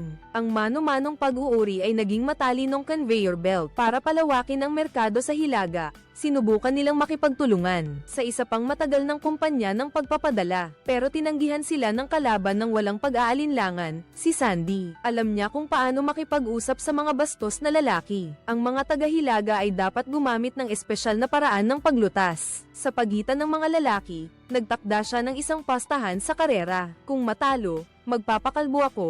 Kung manalo, iimbitahan ko ang kalaban na dumalo sa hapunan. Gayunpaman, hindi pag-uusapan ng kooperasyon. Kahit na matalo ang kalaban, walang mawawala. Sa ganitong paraan, nagsimula ang dalawang lalaki sa isang natatanging karera. Sa huli, nanalo si Sandy sa tulong ng mga trick at sa pagdiriwang ng tagumpay. Pagkatapos ay ipinahayag niya na nagbukas siya ng mga sangay sa 76 na lalawigan sa buong bansa. Ngayon ay isa ng nangungunang kumpanya ng paghahatid at nakipaglaro sa mga driver na kapwa niya kababayan at mga kasama sa pagtatayo ng kumpanya. Kaya lahat ay naglalaro ng masaya at buong puso. Nakita nilang nakakainom at nakakasayaw ang boss kasama ang bawat isa sa mga tauhan. Nahawa rin ang kausap sa maayos na kapaligirang ito. Agad siyang pumayag sa panukalang kooperasyon na iniharap ni Lating. Sabi niya, ginagawa niya lang ito para kay Lating. Ito ang resulta na hindi rin inaasahan ni Xiaoyu. Talagang may mga sariling diskarte si Sandy sa antas na ito. Ang Thunder Express, kasabay ng patuloy na pagdami ng mga order. Hindi inaasahan, unti-unting nagkaroon ng alitan sa loob ng grupo. Dahil sa sobrang bigat ng pag-download ng cloud data, Tweakit, kailangan ng palakihin ang pamumuhunan sa server ng mas maaga. Ngunit si Xiuvo, para makatipid sa gastos, iginigiit na maghintay, hanggang magkaroon ng feedback mula sa mga gumagamit bago dagdagan ang budget. Dahil dito, naipit si Sandy sa gitna, nahihirapan at hindi alam ang gagawin. Para maayos ang sama ng loob ng dalawang panig sa mismong oras na ito, isang tindahan ang ipinaalam ng merkado. Napansamantalang itigil ang operasyon para mag-ayos dahil sa isang kakatwang dahilan na mahirap paniwalaan. Muli, ang billboard sa pinto ay mas mahaba ng 1 sentimetro. Lumabas sa resulta ng pagtatanong sa manager na kinopya ni Jisoo ang kanyang ideya at naglunsad ng serbisyo ng paghahatid sa bahay. Kung hindi niya isasara ang tindahang ito, kakanselahin ng Canang Group ang kontrata sa pag-upa sa lahat ng real estate dito. Dahil dito, walang nagawa si Sandy kundi pumili ng ibang lokasyon para magbukas muli, at naglunsad ng napakababang presyo na nagsisimula sa 19 na dong. Hindi nagtagal, bumalik ang sigla ng negosyo ng bagong tindahan. Sa tamang pagkakataon, nakatanggap siya ng tawag mula kay Mr. Canang para makipagkita. Sa ngayon, ang dami ng order ng bagong tindahan ni Lating ay katumbas ng 5 pick-up point ni Jisoo sa loob ng 1 taon. Hindi maiwasan ni Sandy na magmayabang, hindi niya akalain na sasabihin ni Mr. Kanang ang mga salitang nagpapahirap. Sinabi niya na kung magkakaroon ng price war, pareho silang malulugi at babagsak ang merkado. Sa relasyon ni Sandy, mauuna siyang mapapahamak. Si Sandy, bata pa rin at akala niya na natakot ang kalaban sa kanyang murang estratehiya, kaya nagdesisyon siya na gawing 19 bat ang presyo sa buong Thailand.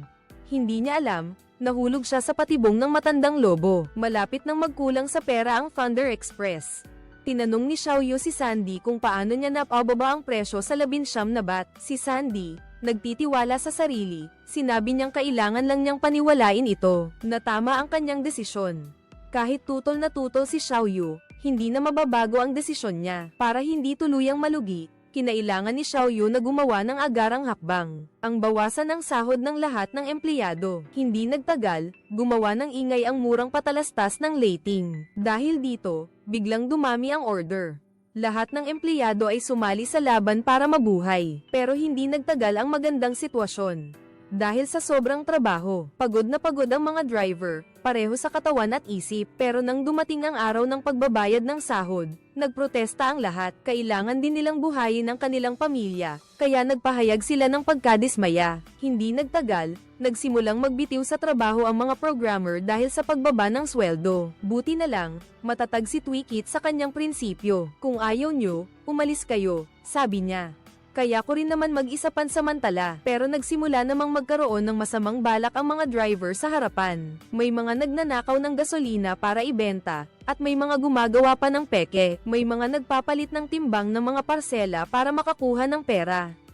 Ang mas malala pa, kasama sa mga nagkasala ang matalik niyang kaibigan na si Haang Mao. Walang duda, sa mahalagang sandaling ito, si Sandy ay walang magagawa kundi isantabi ang sarili niya, kahit wala ng pagkakaibigan. Pero wala na siyang ibang pagpipilian. Alam niya na simula pa lang nang isiga niya ang slogan ng pagsisimula. Lumalayo na siya ng lumalayo sa daan ng pag-iisa. Wala na siyang babalikan at wala na rin siyang magiging kaibigan. Gayunpaman, hindi inaasahan na ang dami ng order ay mabilis. Bumaba ng malaki. Ang dahilan ay hindi lang dahil naglunsad si Jisoo ng insurance sa parsela, kundi dahil din sa mga negatibong balita na kumakalat sa internet. Kaya pala yung video na nagsusunog ng pekeng package dati, na pinalaki ng mga netizen ng walang dahilan, ay umakyat sa top 3 ng trending searches. Gusto mo pang imbitahan ng media para maayos ang krisis. Ang media pa ang naging target ng pagbabalita. Ang bilis ng pangyayari, si Sandy na matigas ang ulo ay tuluyang bumigay. Tinanong ni Xiaoyu kung paano naglakas loob si Sandy na sabihing tapos na siya. Dapat siyang magpatuloy hanggang dulo. Ang sampal ni Xiaoyu ang gumising sa kanya dahil kahit anong mangyari, ang founder dapat ang magpatuloy hanggang dulo. Dahil kung tapos na si Sandy, wala na ring matitira sa ating lahat. Tinanong ni Hyuvo kung pwede bang hindi ka na bumalik para magpakasal. Naghihintay ang kanyang fiancé habang pagod at dismayado si Sandy pagkatapos ng trabaho. Nakita niya sa kanyang sasakyan ang isang maliit na regalo. Hindi niya inaasahan na isang bala pala iyon, at sa ilalim nito ay may papel na nagbabantang pumatay. Ito rin ang daan na dapat tahakin ng mga negosyante. Sa totoo lang, ang buhay at kamatayan niya ay parang pag-iral. Ang pagbagsak ng negosyo ay nasa isang iglap lang.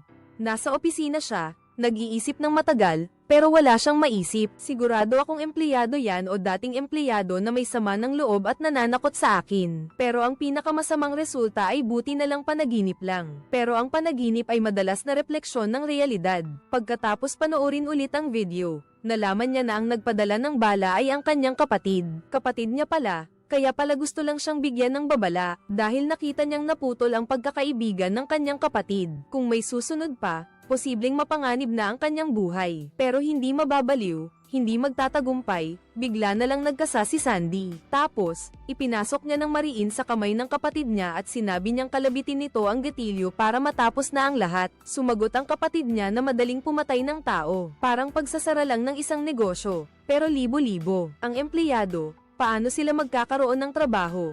Paano maiintindihan ng kapatid niya ang paghihirap na ito? Sabi ni Sandy, bukas, siya na ang bahala sa pagpapatakbo ng mga driver. Para malaman nilang seryoso siya, hindi lang basta malakas. Salamat sa kanya, dapat matuto ng maging responsable ang kapatid niya. Pero sa unang araw niya bilang manager, hindi pa rin niya napigilan ang mga kaibigang aalis na. Nang isipin niya mula sa pananaw ng isang negosyo, sa wakas na intindihan niya kung ano ang kawalan ng kakayahan. Buti na lang, bago pa maubos ang pera, nakatanggap ang Leiting ng isa pang pagkakataon para bumawi. Ang numero 1 online selling platform sa Thailand ay nag-imbita ng mga bid. Sa orihinal, halos 100 milyong order bawat taon ang hinahawakan ng 8 kumpanya ng express delivery na narito. Ngunit ang punong tanggapan, dahil sa mga madiskarteng dahilan, ay pipili lamang ng isang kumpanya na may pinakamahusay na serbisyo. Bilang isang kasosyo, nakita ni na Sandy at Xiaoyu ang pag-asa. Ngunit ang proseso ng pag-imbita ng mga bid ay napakadramatiko.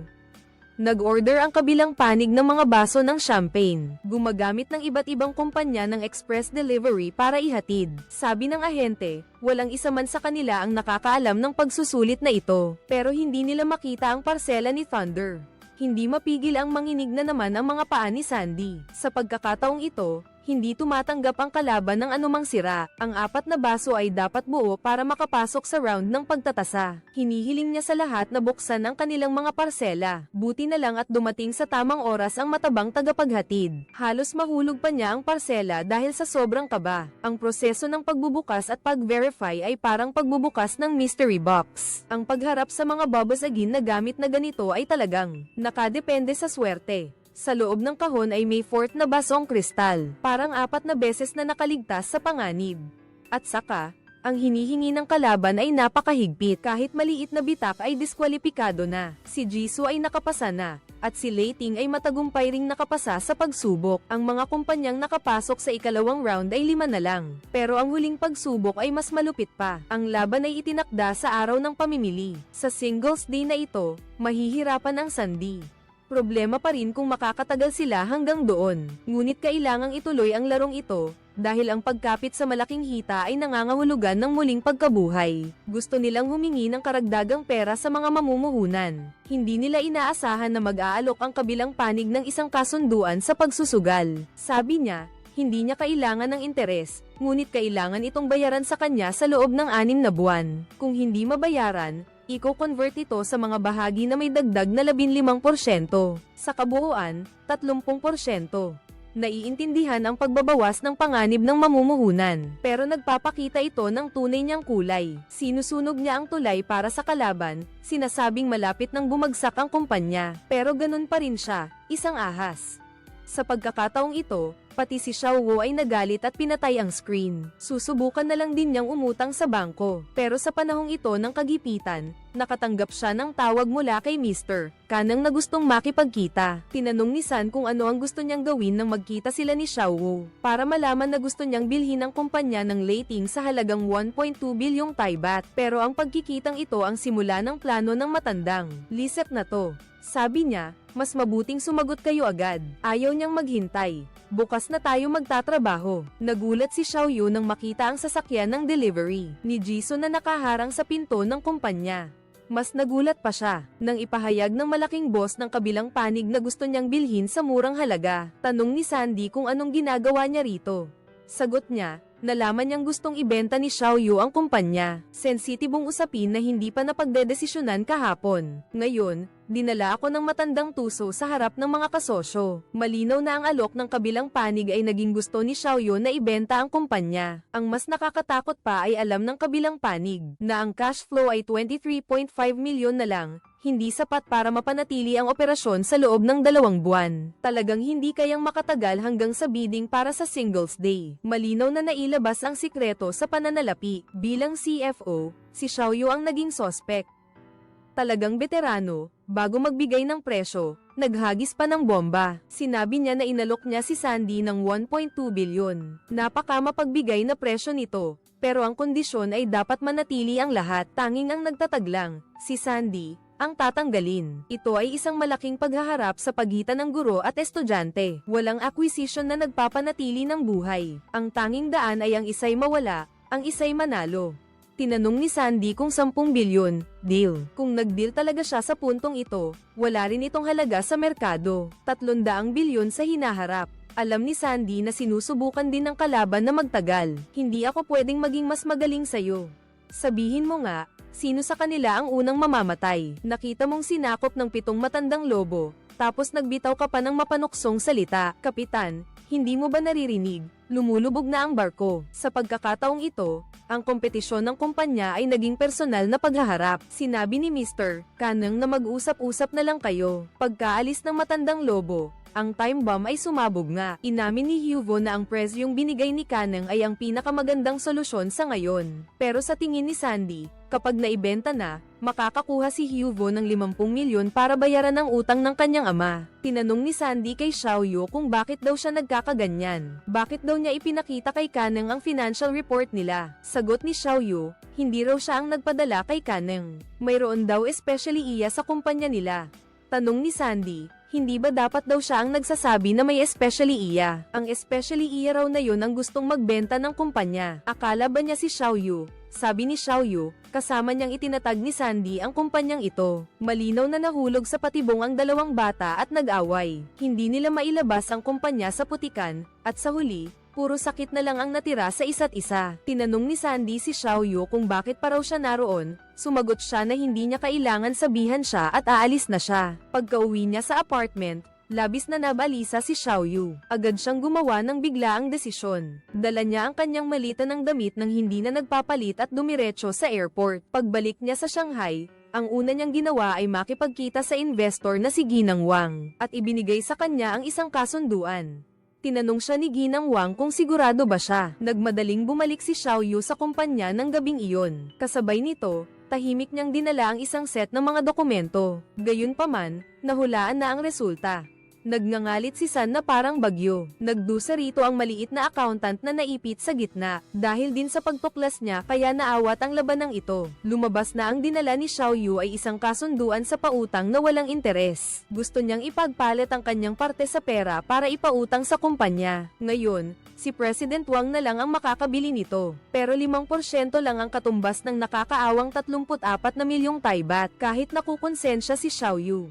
Pero ang perang ito ang tanging paraan para makaraos ang kumpanya. Hanggang sa araw ng mga single, sabi niya walang ibang paraan. Wala na, ito na lang ang paraan para mabuhay ang kumpanya. Sabi ni Sandy, ayaw niyang magkautang ng loob kay AI, lalo na kay Xiaoyu. Ayaw niyang magkautang ng loob sa kanya hanggang sa maubos ang kanyang luha, para lang maintindihan kung ano ang tunay na kasosyo sa negosyo. Pero hindi na mababago ang katotohanan. Ngayon ang dapat gawin ni Sandy ay pag-isipang mabuti ang estratehiya. Kaya ang Singles Day na may mabigat na utang. Ang baliw na manero ng buhangin ay babalik na. Tinanggal niya ang relo na palaging nagpapaalala sa kanya ng kahihiyan. Nagpas siyang kalimutan ng lahat para magsimula ulit. Sinalubong ang unang sinag ng liwanag ng pagsikat ng araw kinabukasan. Muling nakita ni Sandy ang maningning na pag-asa. Gayunpaman, may isang malaking problema na kailangang lutasin muna. Kung sa bagay, sino nga ba ang especially iya ng kumpanya? Lihim niyang tinawagan ang mga middle manager sa isang karaoke room. Tinanong ko ang bawat isa kung magkano ang ibinigay ni Kaneng sa kanya. Naroon ang lahat ng 3 kasosyo. Hindi kasama ang kanyang mga nakabababa. Ngunit pagkatapos ng pagsasaalang-alang, sa huli ay walang resulta. Ngunit naroon ang lahat ng mapagkakatiwalaan. Nagkataon din na nagbukas ng isang lihim na pagpupulong sa estratehiya. Si Sandy, na binigyang inspirasyon ng araw, ay nagkaroon ng isang ganap na bagong ideya para sa operasyon. Promosyon ng araw ng mga single, paghahatid sa susunod na araw, ipadala ngayon, bukas ihahatid. Gusto niyang basagin ang record, ang pinakamabilis ay 2 araw na paghahatid. Ito ang kahinaan na kailangang solace union ng mga customer. Apura, ang plano ni Sandy ay naaprubahan na at handa ng isagawa. Isama ang mga sangay, isama ang mga pick-up points sa mataong lugar. Dapat dagdagan ng bawat bodega ang rate ng pagtanggap at pagpapadala ng mga parsela. Pagkatapos, dagdagan ang bilang ng mga sasakyan at empleyado ng 3 beses. Naghanda na ang financial director ng sapat na kapital para sa planong ito. Sabi ng marketing at communications director, ipaubaya na lang sa kanila. Susubukan nilang maghanap ng mas maraming driver na sasali. Sabi ni Twikit,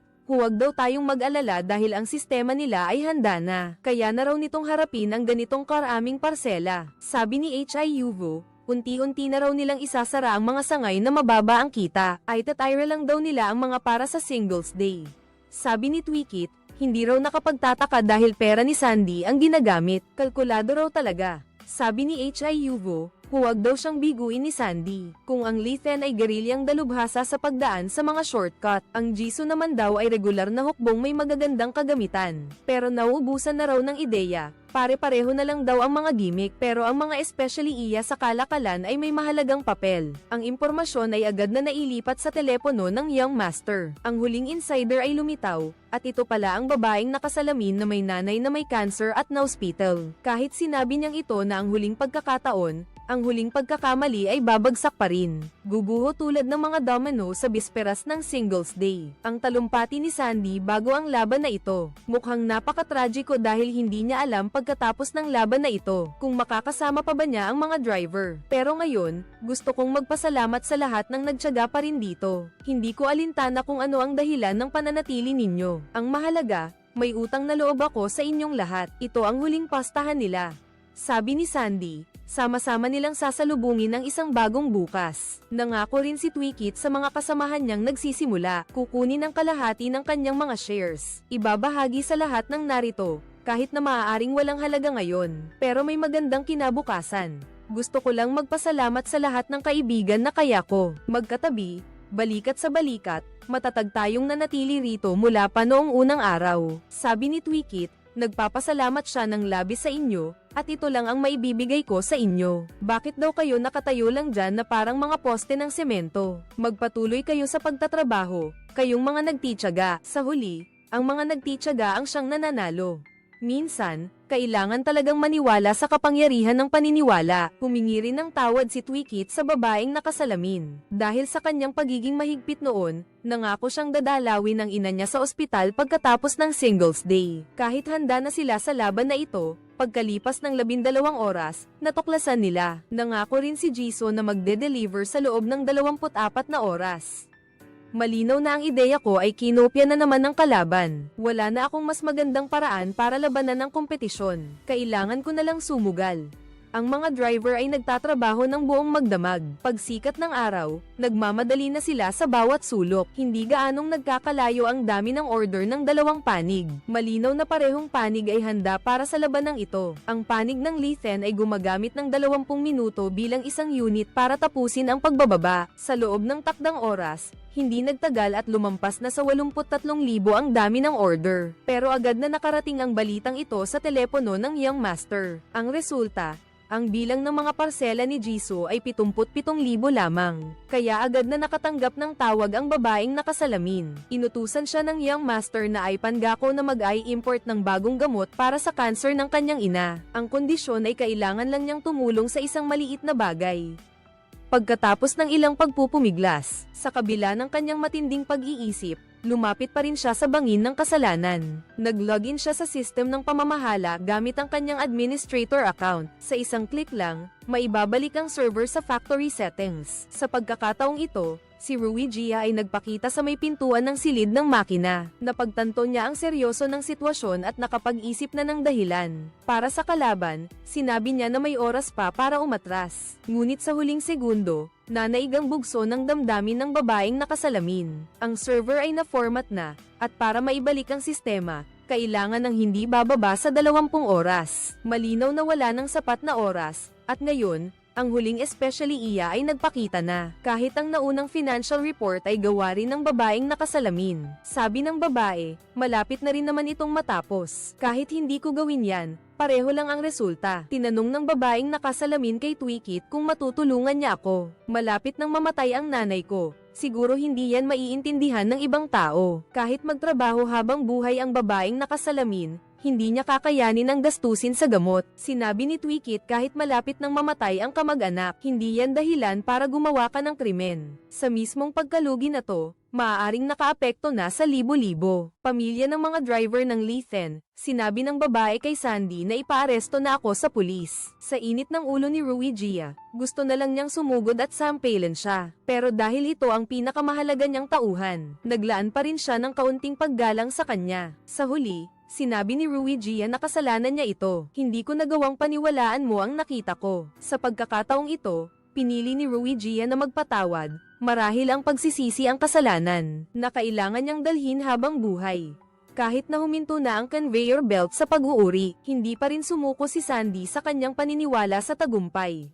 Agad nilang ginamit ang dating paraan. Simulan na ang mano-manong pag-uuri gamit ang kamay. Pero malinaw na kahit mapagod ng husto, hindi matatapos. Sa kritikal na sandali, nagkaroon ka ng ideya. Tumayo ka pa sa mataas na plataporma at sinabi mo sa lahat na itigil ang kanilang ginagawa. Kunin ang mga telepono at tawagan ang lahat. Sinabi mo na tawagan ang lahat ng makakaya nilang tawagan. Tumulong, 1,000 batay bawat tao. Kung matatapos bago mag-alas 9, 2,000 batay bawat isa, ito na ang huling bagyo. Sabi ni Sandy, bago mag-alas 9 ng gabi, walang dapat maiwang isang pakete. Kahit isa, hindi ko kayo tatawagin. Mga Ginoo, dapat ninyong bilisan ang pagproseso ng mga parsela. Pero mag-ingat, sinisira ng mga especially iya ang server. Kailangan nilang tawagin ang lahat ng kanilang malalapit na kaibigan at kamag-anak para magbukod-bukod. Halos masunog ang buong bodega dahil sa lumang baterya na ipinadala ng kalaban. Ninanakaw ang mga nabok na truck, mas gugustuhin pang hindi gamitin, kaysa hayaan silang gamitin. Ngayon, aabutin ng 6 na oras para muling isaayos. Hindi nila may hahatid ang mga produkto sa susunod na araw, magkakaroon ng mga reklamo. Kapag lumampas sa 6,000 ang mga reklamo, direktang mawawalan ng lisensya si Leiting. Ang pagbid ng online shopping platform para manalo sa araw ng mga single. Isinugal nila ang lahat ng kanilang ari-arian sa sandali ng buhay at kamatayan. Naisip ni Yu ang paraan para malutas ang problema. Ilipat ang lahat ng sasakyan sa timog na lugar papunta sa hilagang lugar. Ang natitirang mga produkto ay ilipat sa pamamagitan ng eroplano. Nagulat ang mga kasosyo. Sabi ni Sandy, maganda ang paraan, pero wala ng pera ang kumpanya. Sabi ni Xiaoyu, mayroon pa siyang huling reserba, pero ito na ang huling pera. Ngayon, ang preno ng kumpanya ay naging accelerator na. Gaano kaya kabaliw ang paghahatid ng mga kargamento? Nakaukit na sa buto ng mga kargador ang pagmamadali. Kapag barado ang mga kalsada, inililipat nila ang laban sa himpapawid. Bumili ng tiket ng eroplano para sa 5 truck ng mga parsela. Hiningi ni Hugo kay Sandy ang kanyang ID. Sabi ni Sandy, pwede nang gamitin ang flight ngayon. Isang code na lang ng kumpanya ang natitira. Ang HZIFX 186, pero dapat bago mag 10 PM. Dalhin ang lahat ng 5 truck ng mga parsela sa airport. Kailangan nilang sulitin ang bawat segundo dahil ang 20 minutong pila ay binawasan. Ginawa itong 10 minuto kaya sa pamumuno ni Sandy. Lahat ay agad na naging isang conveyor belt. Ang mga taga-Lithen ay masigasig sa pagtatrabaho, habang ang bodega ni Jisoo ay mukhang mas walang laman. Akala ng mag-amang Kanang na panalo na sila, ngunit biglang nakatanggap ng lihim na impormasyon ang binata mula sa isang especially iya. Nang makita niyang walang maisip na solusyon ang kanyang anak, nagsimulang magpakana ang matandang lobo sa mundo ng negosyo. Sabi niya, pupuntahan niya ang isang lumang kaibigan para uminom. Nang matapos ikarga ang huling kargamento ng Leiting, kahit ang tagapag-ayos ay sumugod sa unahan ng paghahatid. Sabi niya, mas mabilis daw kung siya ang mangganguna. Sumagot si Sandy na okay lang dahil mismong CEO ang naghatid. 5 truck na puno ng Pag-asa ang tuluyang umalis. Nagawa ni Sandy ang himalang ito dahil sa suporta at buong pusong pagtulong ng lahat ng kaibigan at kamag-anak. Sa likod nito, gayunpaman, hindi nakaranas ng malaking paghihirap. Paano magagawang demonyo ang isang negosyante? Sa daan papuntang airport, minamala silang makatagpo ng biglaang inspeksyon ng sasakyan. Agad na nakaramdam ng hindi maganda si Sandy. Napansin niya na, ang driver sa tabi niya ay nagsimulang magpanik. Tinanong ni Sandy kung adik ba siya. Buti na lang, walang kakaiba sa mga papeles. Ngunit kailangan pang maghintay ng resulta ang 2 truck. Sa urine test, nanumpa ang driver na nagparehab na siya. Ngunit 3 o 4 na araw pa lang ang nakalipas. Ang buong proseso ng inspeksyon, para bang tinatanggap ang hatol ng batas. Ang driver ay nagpapanik at pinagpapawisan, mas kinakabahan pa kaysa kay Sandy na katabi niya. Ang inspector ay nag-anunsyo ng 2 guhit. Ang boses na ito ay parang isang sentensyang kamatayan. Mukhang lahat ng pagsisikap ni Leiting ay nasayang. Tinanong ng inspector kung ano pa ang hinihintay nila. Pwede na silang umalis. Ang 2 guhit ay nangangahulugang walang droga sa katawan mo. Kaya naman pala, isa lang itong malaking pagkabigla. Ang naglalarong puso ni Sandy ay sa wakas nakahinga ng maluwag. Para masigurado ang kaligtasan ng padalos-dalos na to, pinalitan pa niya ang tsinelas nito. Pero nang paalis na siya, napansin niyang may problema sa sasakyan ng dispatcher. Para makapagpuyat ng 4 na gabi, nagdodroga pala ang dispatcher. Buti na lang at hindi siya ang driver, pero biglang hindi makita ang rehistro ng sasakyan. Okay lang na nahuli ngayon, pero kung masusing inspeksyonin ang sasakyan, patay tayo. Kahit gaano ka-urgent ang sitwasyon, hindi nagpapadala ang batas. Pwedeng ituloy ang pagbiyahe ng mga kargamento, pero may iwan ng truck. Sa pagkakataong ito, nakatanggap si Sandy ng tawag mula kay Rui Gia na nagmamadali. Nalaman niyang hindi na gumagalaw ang truck, kaya tumawag siya para alamin ang sitwasyon. Sabi ni Sandy, wala nang truck na pwedeng ipadala para tumulong. Buti na lang, may isa pa siyang paraan dahil nag-iwan siya ng emergency plan para sa logistic sa sistema. Kaya agad nakatanggap ng abiso ang lahat ng driver na malapit doon. Kung hindi kaya ng truck, kailangan nilang gamitin ang kanilang lakas para isagawa ang taktika. Unti-unti, mapupuno rin ang bodega, pero 20 lang ang dumating na driver. Hindi nila kayang ilipat lahat ng laman ng isang truck. Kailangan niyang humingi ng tulong sa pulis. Natuklasan na naman na nakatago pala sa kanya ang lisensya. Sabi ng dispatcher niya, nandito raw. Sinigawan siya ni Sandy. Hayop ka, sinisante na siya. Kaya pala hindi lang isa ang impormante sa grupo nila. Hindi na masyadong nag-alala si Sandy. Ihatid na lang muna ang kargamento, saka naisipin ng iba. Pero hindi niya inaasahan na mabilis na nakarating ang impormasyon sa telepono ng young master. Nang makitang 5 minuto na lang at ititigil na ang pagkakarga, napilitan si Xiao Yu na pakiusapan ng airline company na maghintay pa. Sa kasamaang palad, tinanggihan siya ng kabilang panig.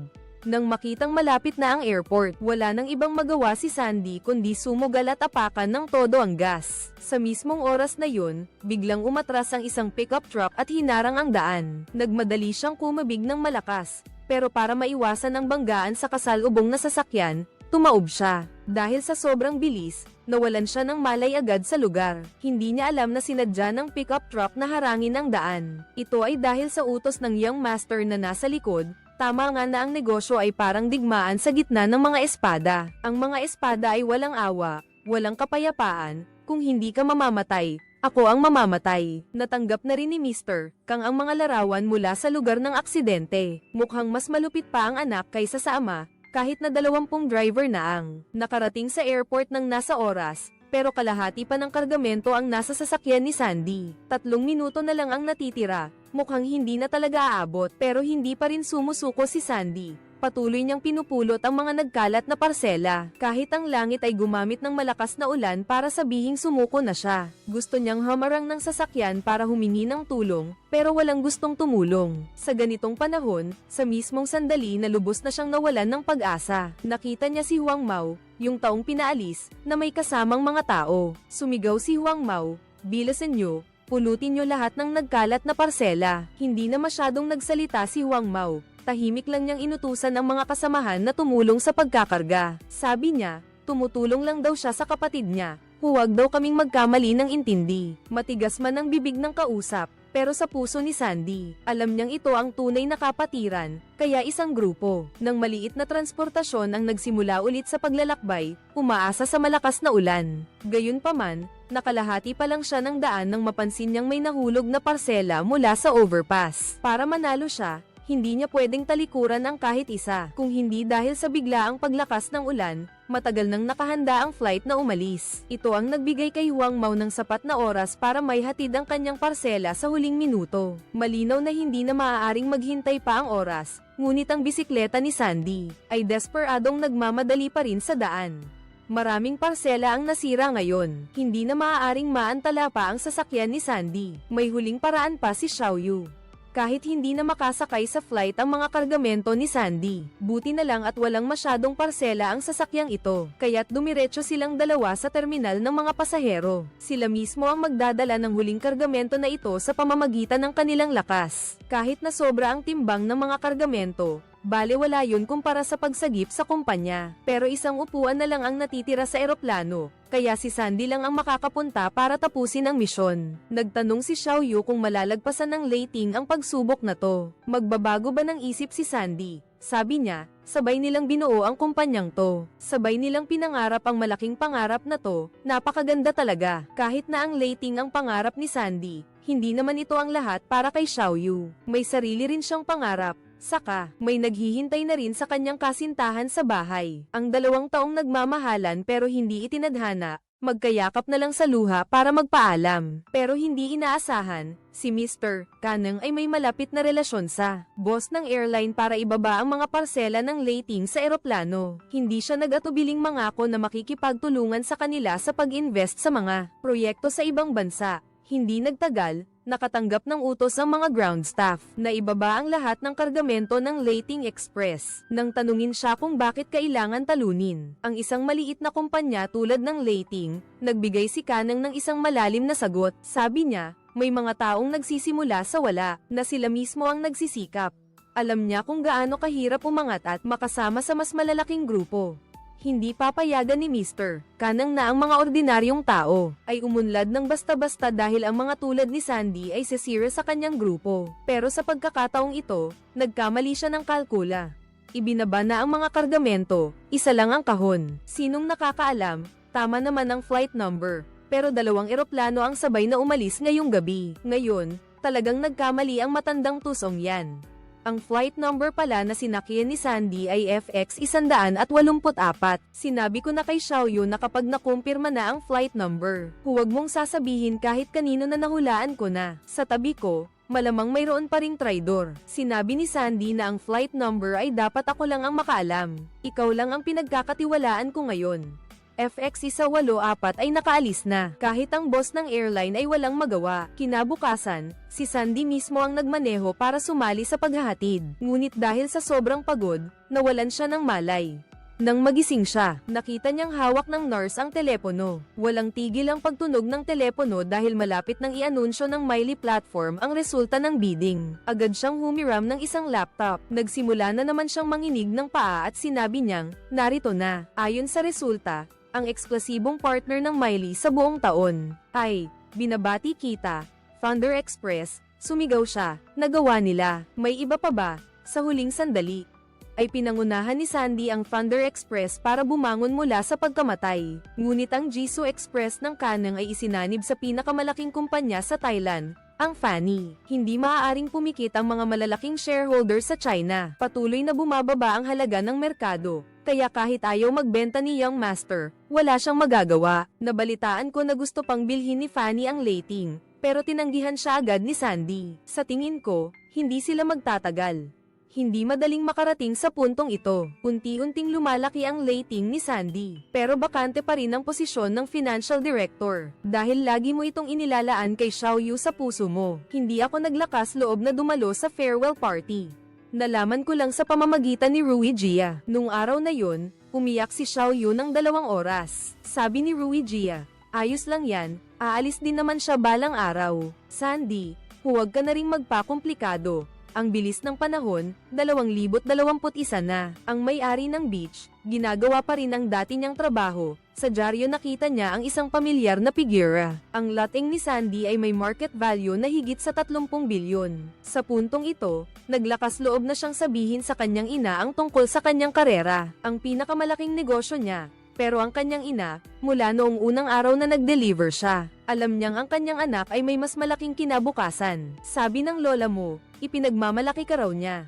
Sa loob lang ng 2 taon, Presidente Lee Sandy, matagumpay mong nakumpleto ang Series A funding na nagpataas sa halaga ng merkado ng Thunder Express ng higit sa 30 bilyong baht at naging unang unicorn ng Thailand. Inaasahang sa ika-4 na quarter ng taong ito, magpapalawak ito sa merkado ng Timog Silangang Asya. Tuwang-tuwa si Boss Bai, pero bigla niyang napansin sa litrato ang isang timangan. Noong araw sa malayo at malayong Shanghai, nagpakasal at nagkaanak si Xiaoyu, at naging isang masayang may bahay. Nang araw na iyon, habang naghihiwa siya ng gulay, narinig niya ang doorbell. Tinanong niya, sino yan? Isang pamilyar na boses ang sumagot, mayroon kang express delivery. Bahagyang kumabog ang puso niya nang lumabas siya. Sa wakas, naglakas loob siyang harapin ang dating kasama, ang dating kasosyo sa negosyo. Tanong ni Xiaoyu, pinalawak mo na pala ang merkado sa ibang bansa. Sumagot si Sandy, kaya pa rin bang gamitin ang lumang kagamitan? Sagot ni Sandy, dahil matibay ito. Sabi ni Xiaoyu, akala ko hindi nakita makikita pang muli sa buhay ko. Dumating si Sandy para magbayad. In-upgrade niya ang dating utang na 34 na milyon sa isang tseke na 200 milyong baht. Sabi ni Sandy, ito ay kaunting pagpapahalaga at bilang paggunita sa mga araw na iyon. Kung pagsisikapan natin, baka mabayaran natin ang utang ng tatay mo. Baka sapat pa para mabili ulit ang bahay na kinalakihan mo na nakumpiska. Sabi ni Xiaoyu, akala niya gagamitin mo ang pera para punuin ang pintuan ng bahay niya. Sagot ni Sandy, sinubukan niya raw pero mahirap dalhin dito ang 200 kilo. Sabi ni Xiaoyu, dismayado raw siya. Mr. Kaneng. Malapit na ring magretiro ang naging gabay ni Sandy noon. Gusto niya ng isang larawan kapag tinanong kung ano ang susunod na gagawin. Ngumiti siya at sinabing, ang taas ng bayad sa impormasyon. Isang sigarilyo lang kay Kaneng. Ayos na.